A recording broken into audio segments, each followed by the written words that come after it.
nossa voadora, né? Começando agora, nesse momento, a voadora estreando essa minha live aqui. E eu estou estreando essa live com o advogado Antônio Carlos de Almeida Castro, maior criminalista do país, né? Apontado como um dos grandes criminalistas do direito penal brasileiro, e que, embora dispensasse apresentações, eu prefiro fazer uma apresentação rápida. É um homem que tem uma experiência de 40 anos de advocacia, já defendeu mais de 80 governadores e 3 ex-presidentes, me corrija se eu estiver errado, Cacai. Enfim, tem uma experiência enorme, 4 ex-presidentes, enfim, tem uma experiência enorme e que tem acompanhado com um olhar muito crítico, um olhar muito diferente do resto da advocacia, as circunstâncias políticas que vivem o Brasil hoje. É um crítico ferrenho do governo Bolsonaro, o que o torna uma pessoa imediatamente mais decente do que as outras, porque é difícil não ser crítico desse governo. Então, eu queria, Cacá, já começar com uma colocação do grande jurista brasileiro Rui Barbosa, que dizia no início do século XX que ao Egito gafanhotos, ao Brasil bacharéis. O Brasil tem 1 milhão de advogados, 60 mil só no Distrito Federal. Como é possível, com tanta gente trabalhando na área, com tantos operadores de direito, que a ética na advocacia consiga minimamente ser mantida no Brasil? Leandro, primeiro, parabéns aí pelo seu canal que você está abrindo, Cobra Criada. Você é um cara combativo, inteligente, brilhante, um belo analista sempre do momento que nós estamos vivendo. Então, parabéns e sucesso. Olha, a advocacia tem sofrido muito, porque, como você disse, tem 1 milhão de advogados e, evidentemente, então, num momento de crise desse, nós passamos um momento mais grave ainda, porque a profissão já estava muito difícil. Nós temos uma quantidade, Leandro, de faculdades que coloca pessoas do mercado sem a menor condição de trabalhar como advogado. A menor, seja de qualquer... seja como advogado, muito menos fazer um concurso para promotor, para juiz, para procurador. Então, eu tenho uma preocupação muito grande. Quando você vê esse presidente insano aí falar em acabar com o concurso da ordem, seria pior ainda, porque realmente eu não faço política de ordem. Por uma questão pessoal, eu nunca fiz. Eu realmente, às vezes, até ajudei, tentei ajudar a época que o ministro Pertence foi candidato, depois aqui ajudei o meu candidato aqui fazendo 2 ou 3 discussões a respeito, mas eu não gosto muito da política de ordem, é a questão muito corporativa, acho necessária, extremamente importante, principalmente no momento em que nós estamos passando. Você ter um presidente como o Felipe Santa Cruz é importantíssimo. Agora, a ordem tem que se preocupar com a qualidade, porque não existe como ter 1 milhão de pessoas preparadas para estar advogando. E a pessoa está cuidando da liberdade do outro, está cuidando do patrimônio, está cuidando da honra. Então, isso é uma coisa que eu me preocupo muitíssimo, a qualidade das faculdades. Você sabe, nos últimos anos, vendo os abusos aí da Lava Jato, esse punitivismo exagerado pelo país, eu corri o Brasil falando em faculdades, falando em todos os lugares que me chamavam para ir. E, olha, infelizmente, o que a gente vê, às vezes, de nível, sem praticamente condições de conversar sobre direito, significa que as faculdades estão extremamente mal cuidadas. Não sei nem como é que pode acontecer isso. Nós tivemos agora um ministro da Educação tão brilhante, temos um outro agora que já entrou saindo, né? Uma vergonha. Já entrou saindo, verdade. Mas, Cacai, recentemente a gente viu essa situação no Rio de Janeiro, desse advogado, Frederic Wassef, que abrigou na casa dele o Fabrício Queiroz, ex-assessor do Flávio Bolsonaro, tesoureiro da família Bolsonaro, envolvido, entre outras coisas, com o crime da rachadinha lá na Assembleia Legislativa do Rio, quando o Flávio Bolsonaro era deputado. Você, como advogado, já deu casa, comida e roupa lavada para clientes assim também, não? Olha, em primeiro lugar, essa história ela é extremamente mal contada. Eu fico com pena até do Fred, porque ele foi piorando a situação dele. Na verdade, quando ele cedeu a casa para o Fabrício, em tese ele não estaria cometendo o crime, porque o Fabrício não era, o Queiroz não era foragido. Se ele não era foragido, então ele não tem por que dizer que estaria cometendo o crime. Porém, através de uma série de depoimentos que ele foi falando, Ele foi piorando a situação dele. Eu próprio falei com pessoas que eu sei que o conhecem que ele deveria ter um advogado e não falar mais. Porque, veja bem, Leandro, a partir do momento que ele começa a dizer que levou a pessoa para a pessoa não falar, que levou porque a pessoa poderia ser morta para proteger o presidente da República e o filho. Ele era advogado dos dois, embora hoje questionem, ele era advogado tanto do presidente como do Flávio. Isso é papel de advogado?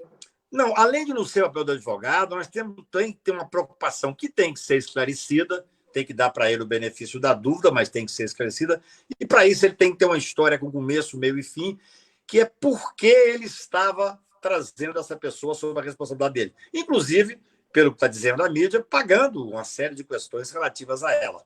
Porque o que se está dizendo nesse meio que nós circulamos é que era para impedi-lo de falar. Aí não pode. Aí realmente você está começando a dar um passo dentro de um círculo de giz invisível que é extremamente perigoso. O advogado tem que ter muito cuidado. Eu, por exemplo, eu já advoguei, você sabe disso, várias vezes para aquele que é o inimigo público número 1. Pessoas que estão na capa das revistas, que estão em todos os jornais. Eu sempre, primeiro, quando ele me pergunta, você acha que vai sair uma prisão? Eu falei, não sei, eu não posso falar pelo juiz. Se sair, eu devo me entregar? Eu nunca respondo isso, eu falo, isso é uma decisão absolutamente sua. Se você se entregar, eu vou entrar com habeas corpus. Se você não se entregar, eu vou entrar com habeas corpus. O advogado não pode ser confundido com o cliente, porque nós tivemos muito recentemente uma criminalização da advocacia, que interessava a esses procuradores, especialmente dessa Lava Jato, que agora está sendo tão questionada. Felizmente, eu sou um crítico ferrenho e leal, porque eu falo onde eu vou, eu debato, eu aponto o que eu acho que está errado, mas eu sou um crítico. Então, agora, essa criminalização da advocacia, que nos últimos anos andou muito pela grande mídia também, isso prejudica enormemente a partir do momento que você tem um advogado que leva o cidadão durante um ano para a casa dele, que é o que parece pagava algumas questões relativas a ele, e que não se justifica, ou ele ficasse calado, dizia, ó, isso aqui é uma questão sigilo de advogado, ou ele não caía em contradição. Então, é óbvio, o advogado tem que ter muito cuidado. Eu, mais de uma vez, já recebi telefonema de clientes que estão, por exemplo, sai um mandado de prisão. Ele fala, o que é que eu faço? Eu falei, isso é uma decisão sua. O advogado não pode falar, não, vem aqui para casa que eu vou tomar uma providência. Isso não existe. Isso. Você tem que ser Isso técnico. você nunca fez? Não, não faço e acho que 99% dos advogados não faz, 99,9%. Porque o que você tem que fazer... Eu, por exemplo, tenho critérios para pegar processo. Eu só pego processo onde eu tenho uma defesa técnica. Então, se o cidadão me liga e fala, tem um mandado de prisão, a primeira coisa que eu faço, eu preciso ler o mandado de prisão. Ah, você consegue um habeas corpus? Eu não sei se eu consigo um habeas corpus. Eu não vendo resultado e nem vendo esperança. Eu vou ler o mandado de prisão e vou ver se eu tenho uma defesa técnica para pegar. E depois, é claro, aí depende de cada um, os critérios subjetivos que fazem com que você pegue ou não o processo. Eu tenho o direito de não advogar para determinada pessoa, como não aceitei a advocacia, por exemplo, do próprio presidente da República quando me procurou.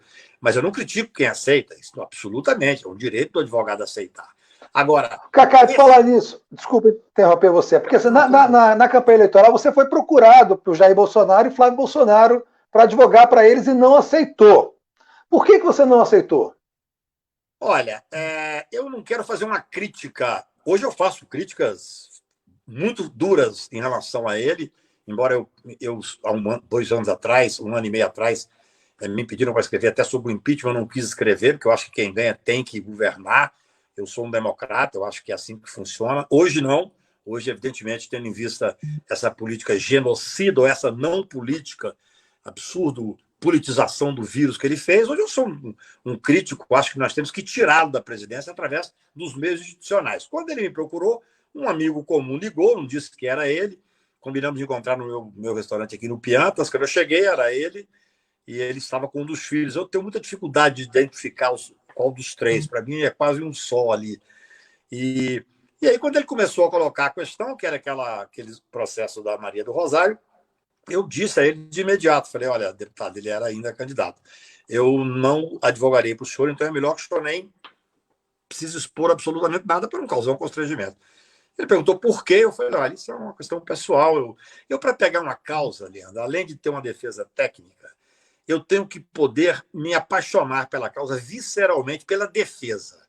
Eu não gosto do advogado que faz a defesa no tribunal e à noite critica o cliente num restaurante, no bar, entre amigos. Eu não acho isso correto. Eu estou cuidando daquilo que é de mais sagrado da pessoa. Ela se abre para mim de uma maneira que não se abre, às vezes, nem para a própria companheira ou companheiro. Então, embora, evidentemente, eu não tenha nenhum compromisso com o crime que essa pessoa está sendo acusada, eu tenho que ter uma ética pessoal que faz parte da vida do advogado. Eu sou advogado dele, tecnicamente, no processo, e sou advogado fora. Tanto é que você acompanha os últimos anos, como um grande jornalista que é, o embate, muitas vezes, é feito pelo advogado. Porque se você Sim. tem a mídia contrária ao teu cliente e você não tem a coragem de se expor, aquilo vai cristalizando como a responsabilidade criminal do cliente.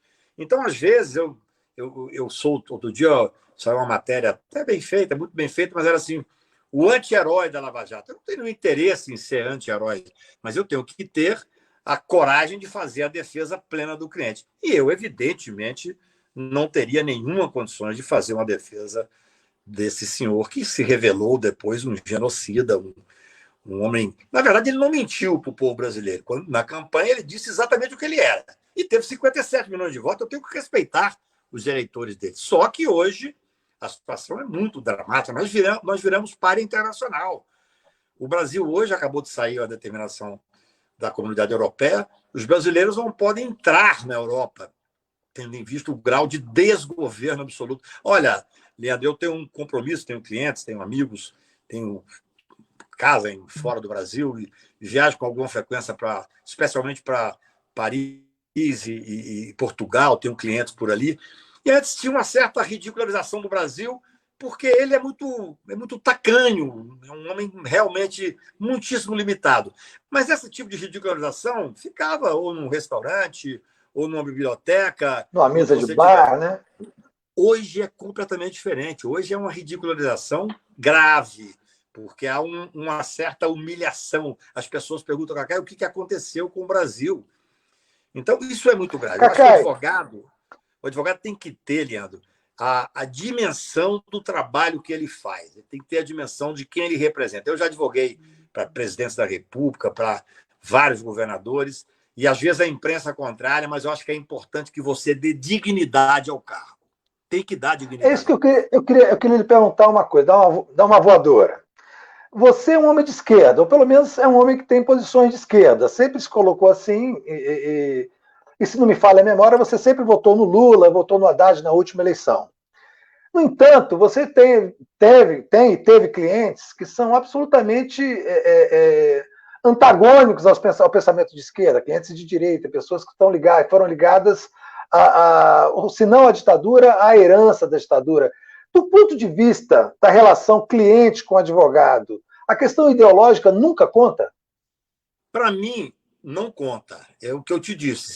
Se eu tiver uma boa defesa técnica e tiver uma empatia pela pessoa também, é claro, mas se eu tiver interesse, às vezes a provocação da esquerda na causa até me incentiva. É muito interessante. Eu, no governo Fernando Henrique, eu fui advogado de 17 ministros de Estado. No governo Lula, eu advoguei para 9 só.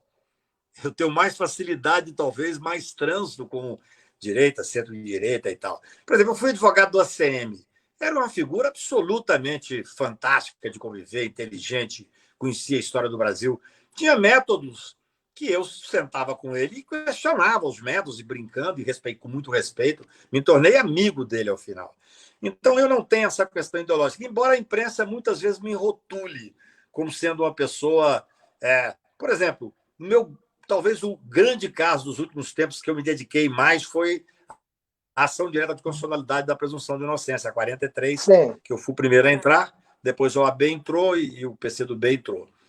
Aquilo ali, Leandro, é a coisa mais interessante, porque quando nós entramos com aquela ação, o Lula não era sequer investigado, aquilo não tinha nada a ver com o Lula. Eu entrei porque uma das questões... Mas acabou sendo carimbado como Lula aquilo, né? Claro. Eu me lembro que quando eu entrei, eu procurei um partido pequeno, porque precisava ter representatividade para entrar, peguei um partido com 3 deputados, exatamente para não parecer que era algum deputado favorável. Como demorou a julgar? Esse é um problema do judiciário. Quando foi julgar, eu fui à ministra Carmen e falei, ministra, vamos julgar esse caso antes do Lula ser julgado em segunda instância, que vai virar o caso Lula. E isso atrapalhou muito os milhares E de virou o Silva caso Lula. pelo Brasil, porque virou o caso Lula, politizou, foi o caso que mais paralisou, mais dividiu o Supremo Tribunal. Agora, eu sou um advogado de tese, assim, por exemplo, claro, eu advogo para a pessoa, porque o advogado criminal ele não pode ter o cuidado, ele tem que ter o cuidado de respeitar o seu cliente ao extremo. Ele não pode ter medo. O Sobral Pinto já dizia, a advocacia criminal não é uma profissão para covardes, entendeu? Como é jornalismo também, né? Da mesma forma, não tenha dúvida. Cacai, você já advogou para milicianos? Foi por isso que você não quis advogar para o Bolsonaro ou não? Olha, eu não advogaria para miliciano. Eu acho que é um critério pessoal. Eu tenho muito cuidado onde eu vou colocar. Veja bem, eu sou um advogado que, ao fazer a defesa de uma pessoa, eu tenho a questão técnica, mas eu tenho a necessidade de defendê-la como um todo. Eu já advoguei para quem matou, por exemplo. Já fui procurado por uma senhora que disse: eu matei o meu marido, e eu advoguei para ela. Já advoguei também para uma determinada pessoa. Hoje em dia, a gente faz muito pouco crime de sangue, é mais crime financeiro e tal. Mas eu não me sentiria bem em advogar para a milícia. Eu acho que a milícia ela tem um tipo de penetração na sociedade que ela pode efetivamente tornar o Brasil mais inviável do que está. Isso é uma questão que me angustia. Eu não advogaria para a milícia. E digo mais, hein, Leandro, acho que eu escrevi sobre isso no Poder 360 há uma semana atrás. Eu acho que a prisão do Queiroz, que é claramente um miliciano, eu não estou fazendo nenhum tipo de ofensa, porque isso todo mundo diz isso no dia a dia, ele era ligado à milícia. A prisão do Queiroz vai trazer uma indagação interessantíssima. Aquela pergunta que se fazia, onde está o Queiroz? Talvez venha responder quem matou Marielle. Acho que talvez tudo isso esteja... Você acha, então, que há uma ligação visceral entre a personagem Queiroz e o crime de Marielle Franco? Eu não poderia dizer que entre o personagem Queiroz, mas que a milícia é que está dominando essa área. E aí, talvez nós tenhamos até uma coisa favorável, Leandro. O Exército Brasileiro não vai botar a mão nessa cumbuca. O Exército Brasileiro protege esse capitão inepto, esse capitão genocida, que não tem nenhum respeito pelo país, que força as instituições ao extremo. O poder brasileiro, o judiciário e o poder legislativo, comprovou que são poderes que estão maduros, porque senão teriam cedido à provocação barata desse presidente da República irresponsável. No entanto, eu sei que o Exército tem a obrigação, evidentemente, de estar sendo fiel ao comandante em chefe das Forças Armadas, mas eu duvido que o Exército vá proteger a milícia. Então, eu estou fazendo uma reflexão com você. Esta ligação da milícia, que evidentemente eu não posso dizer com certeza até onde vai, mas que todo mundo do Rio de Janeiro sabe, mas acompanhamos a CPI da milícia, à época presidida pelo grande deputado Freixo, e isso poderá fazer com que o Brasil tenha mais tranquilidade e segurança jurídica. A contrário senso, entendeu? Entendi. Eu queria que você respondesse uma coisa para a gente, é uma dúvida que eu também tenho. O Antônio Nelson, que está participando com a gente, está perguntando assim, e os crimes que o Sérgio Moro cometeu? E o Gilmar José Taufer, que também está com a gente, ele fala assim, o ex-juiz pode? Ele fala assim, o ex-juizeco pode advogar? Assim, depois de tudo que aconteceu, depois das quebras de prerrogativas da Lava Jato, depois da infâmia que foi o tratamento da Lava Jato em relação ao poder jurídico no Brasil, você foi sim, embora estou vendo que você não gosta do título, mas você é considerado sim um anti-herói da Lava Jato, você peitou a Lava Jato num momento onde ninguém tinha coragem para peitar, no momento em que a Lava Jato havia transformado o Sérgio Moro quase num semideus no Brasil. E você foi corajosamente contra aquilo, não contra a operação em si, eu lembro bem das suas declarações, mas contra os abusos e o arbítrio que estavam emanando daquela Lava Jato, e a gente vê no que aquilo se transformou. Assim, eu queria te perguntar uma coisa.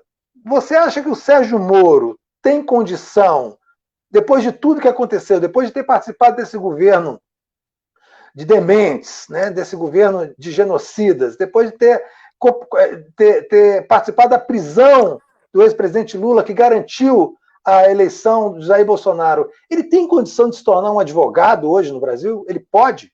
Olha, eu digo mais, o Moro não é só o responsável, o Moro gestou. Esse governo autoritário que nós estamos sendo vítimas dele foi gestado pelo Moro e pelo grupo do Moro. O Moro era o chefe da Força Tarefa Efetiva e ele, através de um punitivismo exagerado e o apoio da grande mídia, ele gestou esse momento que nós estamos, principalmente com aquela criminalização da política, tudo muito bem engendrado, a criminalização da advocacia, a espetacularização do processo penal, e, evidentemente, esse governo que aí está é fruto disso. Eu concordo plenamente, eu faço essa análise, e eu, à época, eu defendia a Lava Jato como uma grande operação que descobriu uma corrupção capilarizada que ninguém podia imaginar, mas eu sou um crítico ferrenho desde aqueles momentos dos excessos. Eles banalizaram a prisão preventiva, eles estupraram o Instituto da Delação Premiada, eles fizeram a prisão para conseguir delação, eles tinham objetivos políticos claros. O Moro esbofeteou o Poder Judiciário quando aceitou discutir um cargo no próximo governo que ele ajudou a eleger ao prender o principal oponente. Isso é óbvio. Ele esbofeteou. E em novembro de 2018, quando ele aceitou, e antes de tomar posse, mas já dizendo que ia ser ministro, eu me lembro de uma entrevista que eu dei para o Estadão, que eu falava que ele ia ter um final melancólico como ministro. À época as pessoas me diziam, Cacá, mas você tem coragem de dizer isso? Eu vejo as fragilidades do Moro. Eu ganhei, como advogado, o caso que era o principal dele antes da Lava Jato, nós anulamos todo o processo, já pelos excessos dele, com esse mesmo grupo, Deltan e esse grupo que ele coordena lá em Curitiba. Agora, veja bem, eu penso que o Moro tem que ser responsabilizado por muita coisa que fez e acho que agora começa a existir. Existem inquéritos contra ele, existem delações que chegam muito perto do grupo dele, pelo que a gente vê. A reação dele contra a postura do atual Procurador-Geral da República, de grupos ligados a ele, que aconteceu nesses últimos 2 dias, não é normal. Acho que eles sabem o que fizeram no verão passado, por isso toda essa preocupação. Mas você sabe, eu faço parte de um grupo que muito me honra, que eu gosto muito, que é o Grupo Prerrogativas, um grupo que discute tudo com muita intensidade, composto por pessoas muito interessantes, e lá surgiu essa discussão sobre a questão de se ele poderia ou não ter a carteira da ordem. Eu, em princípio, acho que pode. Eu fui voto vencido lá, quase defendi que pode.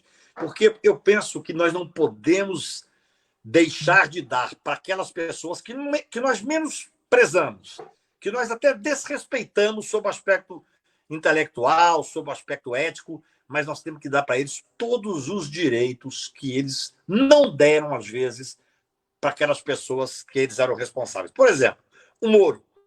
Quando o Moro começou a ser investigado, agora nessa briga dele com o ex-chefe dele, porque é uma questão puramente política, ele quer ser presidente da República, e é um direito dele, se ele tiver voto, é um direito dele, evidentemente.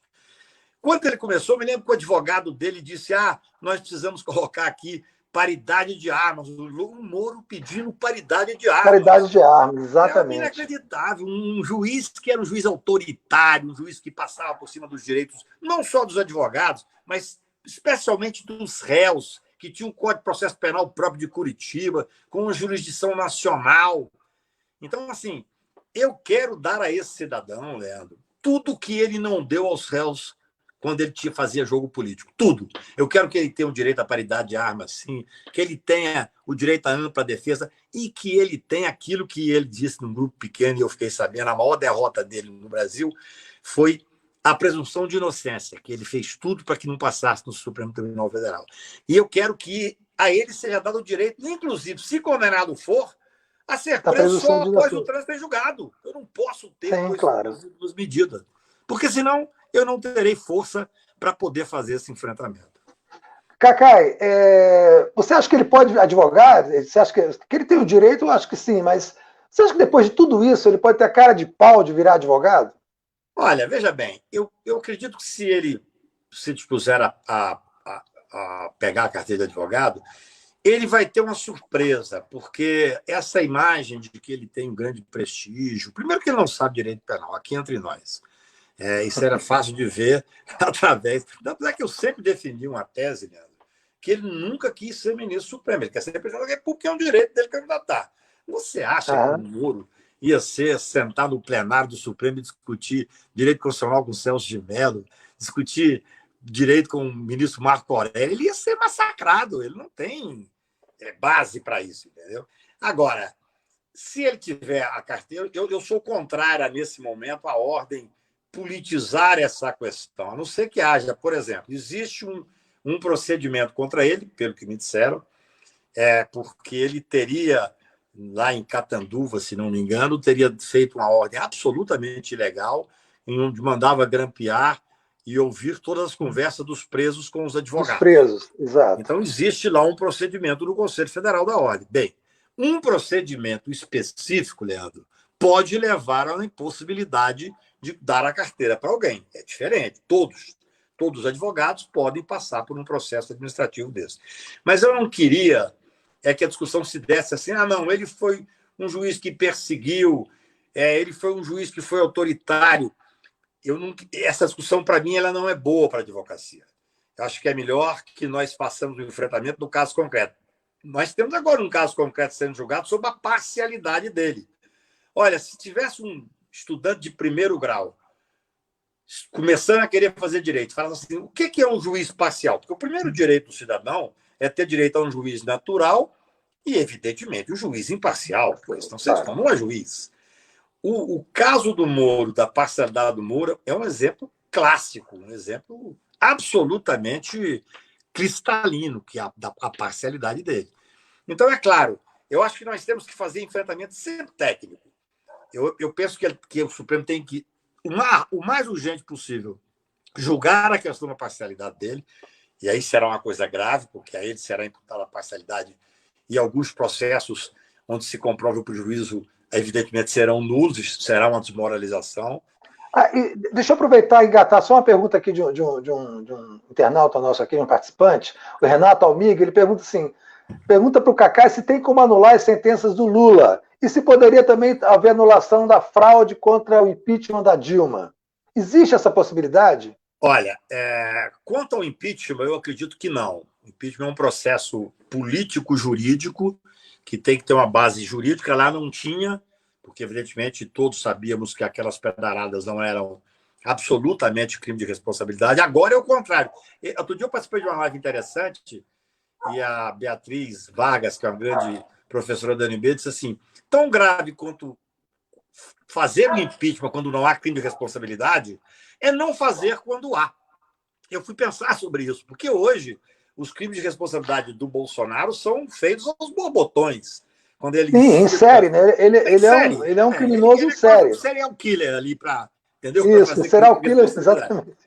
Agora, no tocante ao processo do Lula, veja bem, existe um princípio que até não tem, para mim, fundamento constitucional, mas a jurisprudência brasileira sedimentou, que é pas de nullité sans grief, eles sempre falam em francês, quer dizer, tem que ter um prejuízo para ter nulidade. E eles não consideram um prejuízo o fato do cidadão ter sido condenado, o fato do cidadão ter ficado preso um tempo enorme. Por incrível que pareça, o judiciário não considera isso. Agora, no caso... Qual que é o prejuízo? Qual seria o prejuízo, então? No caso concreto, eu estou dizendo o seguinte, há um habeas corpus feito pelos advogados do Lula, dizendo que naquele processo ele foi parcial e eles apontaram qual é a parcialidade. Isso anula o processo, não tenha dúvida. O que não significa que, anulando aquele processo do Lula, vão ser anulados todos os processos que o Moro atuou. Por isso que eu disse que tem que ter o prejuízo específico. Então, assim, será... Eu acho que a nulidade do processo do Lula, ele salta aos olhos, assim. Qualquer estudante de direito sabe que ele foi parcial e que tem que ser anulado. Não é pouco nós falarmos da parcialidade num processo criminal com a gravidade do que já se produziu. Esse processo eu posso falar sobre ele, porque ele é público e foi debatido longamente. E o Gilmar vai levá-lo agora na reabertura dos trabalhos no começo. Ministro Gilmar Mendes. O ministro Gilmar Mendes, da segunda turma, pediu vista.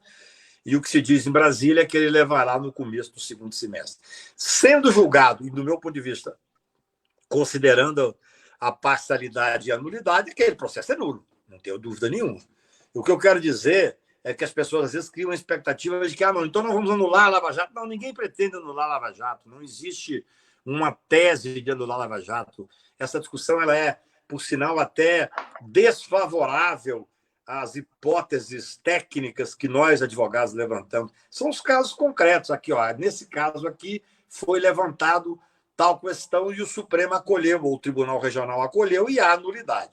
Então, os processos que estão postos lá para julgar, e havendo, evidentemente, o reconhecimento da parcialidade, serão anulados.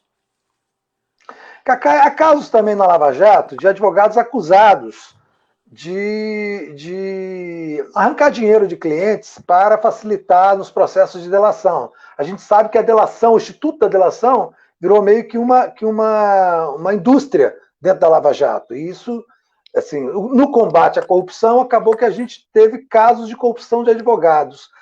Essa participação de advogados nesse tipo de relação, quando a gente fala de delação, isso gera corrupção na advocacia? Quer dizer, isso é um fator de corrupção dentro da advocacia? Olha, esse talvez seja um dos temas mais sensíveis. Assim. Eu nunca aceitei trabalhar com o Instituto da Delação, embora, quero frisar, o Instituto é um instituto importantíssimo no combate ao crime organizado. Eu fui advogado da Lava Jato, Leandro, desde o primeiro dia, 17 de março, quando houve a primeira operação em prender o Alberto Youssef, ele pediu para me procurar para advogar para ele. Eu fui a Curitiba e vi um pouco o clima que estava sendo montado desde aquela época. Eu conversei várias vezes com o Alberto Youssef e tal, e disse a ele, se você for fazer a delação, que é um direito da pessoa, é óbvio, eu saio. Porque eu já via que o clima não era bom. Tanto é que quando eles exigiram, eu entrei com habeas corpus no STJ, Superior Tribunal de Justiça, em nome dele. À época, eu tinha uma tese muito interessante que fulminava a parte da Lava Jato. E quando eu entrei, eles exigiram dele que em 48 horas desistisse do meu habeas corpus, sob pena de não dar para ele a delação. Eu fiquei revoltado, fiz uma petição revoltada e, evidentemente, saí do caso que eu não ia poder ir contra. Embora o habeas corpus me desse esse direito, que você não tem que ter nem procuração da pessoa, eu não iria contra os interesses daquele que eu representava. Mas esse é um ponto grave. Desde aquela época você vê a preferência, isso não pode existir, a preferência de procuradores para determinados advogados para fazer delação, a preferência do Poder Judiciário para determinados advogados. Então, criou-se uma indústria da delação. Criou sua indústria. E você passou a ter questões assim que aí a OAB, à época, deveria ter agido de uma forma mais vigorosa. Hoje, eu entendo que com o Felipe Santa Cruz, com a força que ele tem, talvez pudesse ter feito, mas na época não era ele o presidente da OAB. Porque você, veja só, aquilo começou a andar por todos os lugares. Onde você chegava, o fulano de tal, que é um advogado ligado ao procurador tal, isso foi posto no plenário do Supremo Tribunal Federal. Eu não quero ficar citando nomes aqui, porque é uma questão delicada, mas isso era muito simples, você sabia quem eram as pessoas que eram advogados. E aí, até o momento em que nós começamos a questionar o excesso de prisão preventiva, a banalização da prisão preventiva, e aí nós começamos a ver, os advogados faziam os habeas corpus questionando por que estavam prisão preventiva de 6 meses, 7 meses. Aí um subprocurador da República, no Superior Tribunal de Justiça, tem a coragem de colocar num parecer que, na verdade, a força-tarefa usava a prisão para conseguir delação. Isso é um escárnio com o Poder Judiciário. Isso é um escárnio com a família da pessoa que está presa. É um escárnio com aquele cidadão que tem a liberdade privada. Então, infelizmente, isso ainda vai surgir, viu? Eu tenho informações de que existe muita coisa que está sendo agora sob a nova gestão da Procuradoria, esses novos ares. Quer dizer, de certa forma, nós tínhamos um juiz que era um semideus criado como se fosse um herói. País nenhum precisa de herói, triste o país que precisa de herói. Então, eu penso que agora você vê que a reação desses membros da Lava Jato, da Força Tarefa Específica de Curitiba, nos últimos 48 horas, foi uma reação muito desproporcional para aquilo que a gente sabe. Eu não conheço o que está sendo Sim, é completamente desproporcional. Eu acho que eles entraram em pânico, na verdade, não, Cacá? Mas aí eu repito, talvez é porque eles saibam o que fizeram nos verões passados. Exatamente. Eu não sei, porque eu não trabalho com delação, eu não sei o que está acontecendo, mas a gente ouve muito, né? Brasília, você sabe como é que é.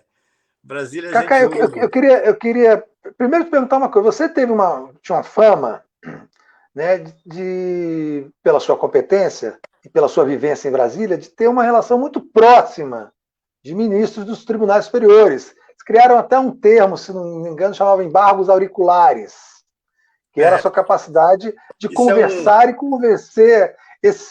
Essa relação direta do advogado com os julgadores, com os juízes, ela não é uma linha muito tênue entre o profissionalismo e a promiscuidade? Na verdade, esse termo tinha um determinado jornalista, que você talvez saiba quem é, eu não gosto de falar dele, porque eu acho que ele é uma figura menor no cenário do jornalismo, mas ele tem um grupo forte, e ele sempre faz isso para fazer uma certa maldade. Na verdade, eu tenho 40 anos de advocacia no Supremo Tribunal Federal. Então, quando eu chego no Supremo e vejo a foto dos ex-presidentes que eu já estava advogando, é enorme, infelizmente, por um lado. Agora, eu tenho amizades ali, mas eu não privo de conversas absolutamente que não sejam conversas fora do ambiente de trabalho. Eu não converso sobre processo com absolutamente nenhum ministro. De alguns até me afastei, infelizmente. Ministro que eu era muito próximo, como o Barroso, que é uma pessoa que eu adoro, respeito, somos amigos, mas deixamos praticamente de nos frequentar. Então, é muito diferente do que as pessoas... Mas por que vocês deixaram de se frequentar? Porque exatamente por causa dessas maldades de Brasília, para preservá-lo e para me preservar. Eu acho que eu tenho uma expressão que eu até não acho tão importante, mas que é muito usada no judiciário, que é: você não tem que ser só honesto, você tem que ser como a mulher de César, você tem que parecer. Então, por exemplo, eu fui dono do Piantella, que foi o principal restaurante do Brasil durante anos. Você não me via sentado com um ministro no Piantella. Não era o meu ambiente ali. Eu nunca conversei sobre processo em determinados locais. Eu converso nos gabinetes. Para você ter uma ideia, Leandro, quando eu fiz 60 anos, eu fiz uma festa. Eu sou festeiro, eu gosto de festa, eu gosto de cantar, eu faço festa com música. Eu fiz uma festa, o Brasil já estava começando a entrar nesse clima bolsonariano de tristeza, de confusão. Eu fiz uma festa fora do Brasil, fui para Portugal, convidei 300 amigos, eu não convidei nenhum jornalista, não convidei ninguém do Poder Judiciário. Olha que eu tenho muitos amigos no jornalismo. Não convidei ninguém do Poder Judiciário, inclusive tem uma coisa, e ninguém do Legislativo. Ainda assim, foram 350 pessoas lá para tomar uma comigo. Eu me lembro que me ligou uma diretora da Folha de São Paulo e disse: olha, a Folha pediu que eu fosse cobrir lá a sua festa. Eu falei: com o maior prazer. Só quero que você saiba o seguinte: você vai ter que conversar com a minha tia lá de Patos de Minas, com o meu primo lá de Belo Horizonte, porque eu não convidei nenhuma das pessoas que você acha que vai estar lá. Então, eu acho que hoje em dia, por causa exatamente desse murmurinho que existe, a gente tem que ter cuidado, né? A gente tem que ter a preocupação de não parecer... É muito ruim você ver um advogado se jactar de uma relação com o ministro, porque isso é um risco em Brasília. As pessoas chegam em Brasília e, às vezes, vão cumprimentar o ministro que está sentado no restaurante ou está sentado no lançamento de um livro e quer dar a impressão que é próximo para poder fazer uma certa pose ali. Eu acho que isso é negativo, é o contrário. A gente que está em Brasília há muitos anos, isso é uma coisa até negativa, porque nós sabemos que as coisas não funcionam dessa forma. Claro, aquele que passa dos limites tem que ser responsabilizado por isso. Então, você tem procuradores da República que passam dos limites ao se aproximar de advogados para poder chamar para fazer determinada relação. Você tem juízes que passam dos limites ao agirem de uma forma absolutamente fora dos critérios éticos. Você tem advogado que passa dos limites. Mas eu não tenho essa preocupação. Eu sou extremamente cuidadoso com isso. É claro, você tem uma frase infeliz. Eu sou de Minas Gerais. Minas Gerais é cheio de frasezinhas interessantes assim, né? Então, lá em Minas falava assim que fama de poderoso, comedor e valente você não desmente, entendeu? Então, as pessoas acham que eu tenho um poder que não tenho e não uso, entendeu? Cacai, o Roberto Rocha, que é engenheiro brasileiro, mora em Berlim, ele pergunta a você o seguinte: se você não acha que o judiciário brasileiro está dominado por membros de orientação fascista e de extrema-direita, o que emperra o andamento de processos contra políticos de direita? Olha, eu penso que nós tivemos uma politização muito grande, né, especialmente com a Lava Jato, E claramente o Moro é um político de extrema-direita, tem um grupo de direita muito fechado em torno dele, que tem um projeto de poder. O cidadão tem uma formação mais à direita. Veja bem, nós temos, por isso, o Leandro e meu amigo lá que mora em Berlim, quando eu era presidente do Centro Acadêmico, nós fundamos aqui o Centro Acadêmico em Brasília, na UNB, meu querido amigo Fernando Ortega, nós achávamos que deveríamos frequentemente avançar sobre a Constituição. Eu gosto muito de dar esse exemplo para aluno. Para hoje descobrir, e falei isso da tribuna do Supremo quando o julgamento da ADC de presunção de inocência, que revolucionário é cumprir a Constituição. Se nós cumpríssemos a Constituição, se cada ministro supremo não tivesse uma Constituição própria, nós não teríamos tanto essa questão do ativismo judicial exagerado. Porque o juiz brasileiro, especialmente aquele que faz política com a toga, ele faz de acordo com a conveniência. Ele não faz por cumprir a Constituição, ele faz de acordo com a moral dele, ele faz de acordo com o interesse que ele tem para agradar determinados grupos. Isso é gravíssimo. Eu acho que a Lava Jato teve esse grande problema, Leandro. Ela politizou, ela criminalizou a política. Ela criminalizou a política e isso foi usado para que vá. É uma coisa inacreditável. Eu fui advogado de um ex-governador, que foi governador 4 vezes o estado dele, uma pessoa nova, extremamente interessante. Ele estava praticamente com a eleição para Senado pronta. Fizeram uma busca e apreensão nele, faltando pouquíssimos dias, e ele perdeu a eleição para Senado. Então, houve um jogo político muito forte com essa criminalização da política. E, é claro, quem faz esse jogo mais bem feito, infelizmente, é essa direita que não tem escrúpulo, que não tem, na verdade, não tem peias, né? É uma politização do Poder Judiciário, que é grave. Mas não existe, Leandro, não existe vácuo de poder. Você é um jornalista muito experiente. No momento em que você criminaliza a política, então você fragiliza o legislativo brasileiro. Nós vivemos isso violentamente nos últimos anos do Brasil. Então, com o legislativo fragilizado e com o executivo em frangalhos, surge um grande poder judiciário. Não existe vácuo. Por isso é que o poder judiciário é um poder hoje fortíssimo, como é hoje. Felizmente, está demonstrando muita segurança jurídica e muita segurança institucional. Porque eu tinha preocupação com esse momento de... Eu nem digo do protagonismo. O protagonismo tem que ser feito. É diferente do protagonismo e o ativismo judicial.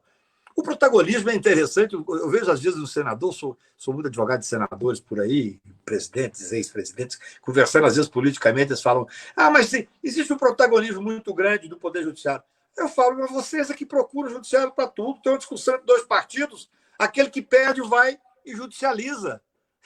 Veja, observa para você ver a quantidade de vezes que causas importantes são levadas ao Supremo Tribunal. Aí você tem esse protagonismo do judiciário. E, felizmente, repito, no momento em que o presidente da República, de forma inconsequente e irresponsável, chegou a incentivar o fechamento do Supremo Tribunal Federal, o fechamento do Congresso Nacional, foi necessário que nós tivéssemos um judiciário com bastante consciência do papel que tem. Até mesmo, só para terminar, até mesmo essa discussão absolutamente esquizofrênica sobre o artigo 142 da Constituição, onde algumas pessoas de plantão, para agradar o presidente da República, veio dizer que as Forças Armadas poderiam ser um poder moderador, como se fosse possível pensar na hipótese de um golpe constitucional. E tudo isso, Leandro, no momento que nós estamos vivendo a pandemia. Nós estamos vivendo Sim, ele politizou a pandemia, né? O presidente politizou a pandemia. Ele politizou o vírus, né? Politizou o vírus. Eu digo assim, sem medo de errar, o Brasil teve a infelicidade de ter que enfrentar o vírus e o verme.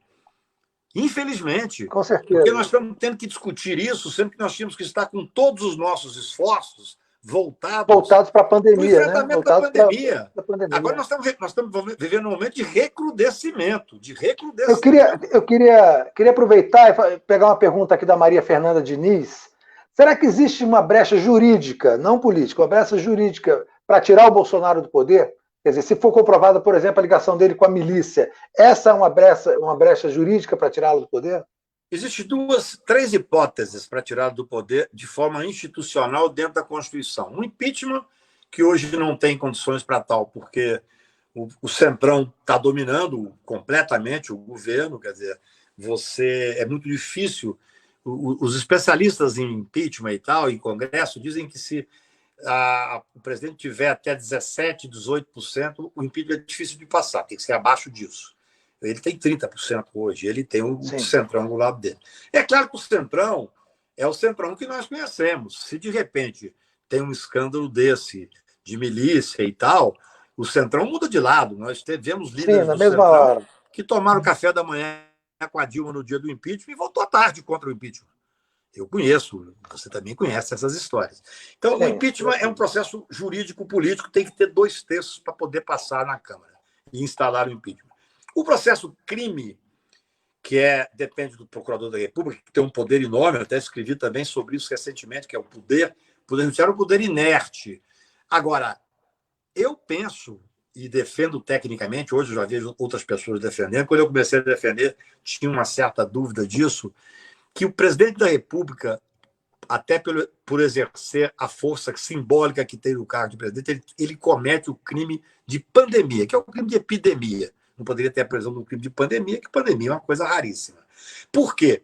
Aquele cidadão que descumpre o isolamento, é óbvio que ele não está cometendo o crime de pandemia. Mas o presidente da República, quando vai para a rua sem máscara, diz que não existe risco nenhum, quando ele incentiva as pessoas a fazer o enfrentamento do vírus, quando ele incentiva as pessoas a se reunirem, para mim ele está instigando. Como o crime é um crime permanente, é possível sim de ter uma denúncia crime no Supremo Tribunal. Também precisará dos 2/3 da Câmara, mas é diferente, porque o impeachment você tem todo um processo de defesa plena, e infelizmente que tem, ainda bem que tem, o processo crime não é muito mais ágil, muito mais rápido. E você tem o Tribunal Eleitoral, que vai julgar todos esses processos que estão lá. Eu tenho muita preocupação do poder excessivo que pode se dar à Justiça Eleitoral. Embora seja constitucional, com previsão legal, você tirar um presidente da República com 57 milhões de votos através de um tribunal eleitoral, para mim, é extremamente preocupante. Pouco importa que presidente é esse, Leandro. Eu tenho que pensar na institucionalidade das questões. Então, existe como, respondendo à pergunta, claro que existe, tanto o impeachment, como o crime comum, como a hipótese de julgamento no Tribunal Eleitoral. Você apostaria em qual? Olha, por tudo que eu estou vendo acompanhar, o crime comum está se colocando de uma forma muito clara. Resta saber se o Procurador-Geral da República vai fazer a denúncia. Agora, o impeachment, que era uma palavra meio assim, maldita, eu mesmo, repito, quando me pediram para escrever, eu escrevi contra, dizendo que não cabia impeachment, porque nós não podemos vulgarizar o Instituto do Impeachment. Nós tivemos 2 impeachments recentemente no Brasil. Acontece que esse presidente vulgarizou a vida. Aí eu tenho a opção, sim, de ter que ter a coragem de pregar que é necessário um impeachment. Eu vou te dizer, nós vamos viver agora, Leandro, provavelmente a escolha de Sofia nas cidades brasileiras. Quer dizer, esse irresponsável desse presidente da República que prega que não tem doença nenhuma, que é uma gripe. É um genocida, né? Um genocida. E quando ele faz isso, ele leva com ele milhares de pessoas. Essas pessoas vão ser infectadas. E, ao serem infectadas, elas vão disputar os leitos de UTI e os respiradores com quem? Com médicos, com enfermeiras, com aquele cidadão que cuida da limpeza da UTI. Olha que coisa ingrata e cruel. Então, o médico vai ter que fazer a escolha de Sofia, que é escolher quem é que vai ocupar aquele leito específico. E é muito triste você ver isso. Então, outro dia eu vi uma cena, eu recebi um filme que um bolsonarista gritando, não existe doença, não existe doença, isso há um mês atrás, 20 dias atrás. E aí, no último dia, o filho dele tinha morrido e tal. Quer dizer, é tudo muito triste. Nós vivemos uma banalização da vida, essa angústia de em vez de você ver que está um enfrentamento sério, nós temos um recrudescimento. Para nós, Leandro, que tem a chance de sentar aqui com você, de fazer live todo dia, tem aqui atrás de nós milhares de livros para poder ter o que ler, ter o que escrever, o isolamento, tirando a angústia de saber que as pessoas estão morrendo, dá para ser enfrentado. Mas e dentro dos presídios brasileiros? E nas favelas brasileiras? E Aqui em nas Brasília, periferias do Brasil? 15% dos casos de Covid no Distrito Federal estão dentro da Papuda. Quer dizer, Isso é uma das angústias maiores que eu tenho. Eu, quando começou tudo isso, a minha preocupação, e o Poder Judiciário agiu bem. O CNJ editou a Recomendação 62 para facilitar exatamente a retirada do presídio das pessoas que não tinham necessidade de estar lá. Na época, que a última vez que eu li, tinha mais de 40 mil. Provavelmente esses 40 mil sequer deveriam estar presos, mas pelo menos houve essa discussão interna dentro do CNJ. Mas é muito grave. Nós vivemos um momento extremamente grave, porque nós temos agora o presidente, depois da prisão do Queiroz, ele está aparentemente mais recolhido, porque ele viu que, no meu ponto de vista, o Exército Brasileiro, as Forças Armadas Brasileiras não entrarão nessa empreitada de proteger, se acontecer, de proteger a milícia. Tanto é que hoje nós não vemos mais tanto movimento por parte desse grupo mais ligado ao presidente da República. E nós estamos vivendo um momento de muita ansiedade, porque nós não temos ministro da Saúde há mais de um mês, no meio de uma pandemia. Quer dizer, eu nem vou dizer do ministro da Educação, um era completamente despreparado, o outro já chega com um currículo que não significa o que ele é. Inventado, plagiado, enfim, um mentiroso, O nível desse ministério é algo assim, aquela tal audiência do dia 22 que vazou lá, que veio a público, aquilo é de uma tristeza ferrenha, porque aquilo e é extremamente simbólico desse governo, né? Demonstra exatamente o que é esse governo. Demonstra quem são os nossos governantes, entendeu? Agora, para mim, o mais grave é isso. Nós tivemos um ministro da Saúde que fazia um trabalho sério, embora tivesse sido um deputado que eu tinha muita crítica a ele, que ele realmente votou contra o SUS, tirou 23 bilhões do SUS, mas estava fazendo um trabalho sério. Um segundo ministro que parece que entrou dormindo e saiu dormindo, mas que teve a dignidade, pelo menos, de não ficar lá. Compactuar, né? Sabia que não poderia fazer. E hoje nós não temos um ministro da Saúde efetivo.